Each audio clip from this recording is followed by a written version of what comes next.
জামিনের পর দেশ ছেড়ে পালিয়েছে নবিতা। জামিনের পর খুঁজে পাওয়া যাচ্ছে না সুনিয়কে। একাধিক হত্যাকাণ্ডে আবার যুক্ত হয়েছে নবিতা। এমন অনেক নিউজ আমরা কিন্তু শুনেই থাকি যে জামিনের পর অপরাধীকে খুঁজে পাওয়া যাচ্ছে না কিংবা অপরাধী পুনরায় সেই অপরাধগুলো করছে।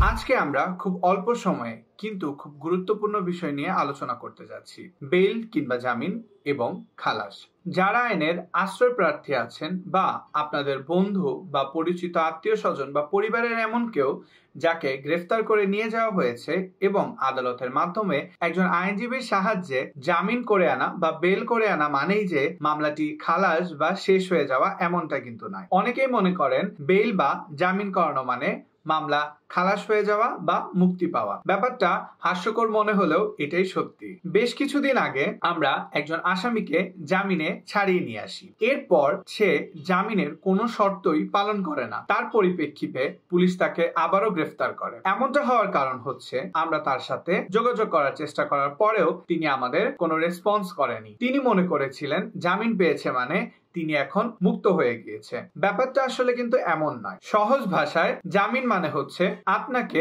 নির্দিষ্ট শর্ত সাপেক্ষে জেল হাজত থেকে মুক্তি করে আনা। এর মানে এই নয় যে আপনি মামলা থেকে মুক্তি হয়ে যাওয়া। জামিনের ক্ষেত্রে আপনাকে বেশ কিছু নিয়ম বা শর্ত পালন করতে হবে। আপনি যদি সেই শর্তগুলো পালনে ব্যর্থ হন তাহলে আদালত আপনাকে আবার গ্রেফতার করে জেলে প্রেরণ করতে পারেন। এজন্য জামিন পাওয়া মানেই যে আপনি মামলা থেকে মুক্ত হয়ে যাবেন বা খালাস হয়ে যাবেন এমন কিন্তু নয়। আর সহজ ভাষায় খালাস মানে হচ্ছে আপনাকে অনেকগুলো আইনি ধাপ বা পদক্ষেপ পার করে আদালতের মাধ্যমে ওই মামলা থেকে মুক্তি দেওয়া, যেটা কিছুটা সময় সাপেক্ষ হতে পারে। খালাস মানে হচ্ছে আপনাকে একটি মামলা থেকে চিরতরে মুক্তি প্রদান করা। এটি একটি শিক্ষামূলক ভিডিও। আপনারা অবশ্যই এই ভিডিওটি আপনাদের ফ্যামিলি এবং আত্মীয় স্বজনের সাথে শেয়ার করবেন। অবশ্যই মনে রাখবেন যে আইনি ভাষায় জামিন কিংবা খালাস মোটেই এক জিনিস নয়। যদি আপনি জামিনে বেরিয়ে থাকেন তাহলে অবশ্যই নিয়মিত আপনার আইনজীবীর সাথে আপনার যোগাযোগ রাখতে হবে এবং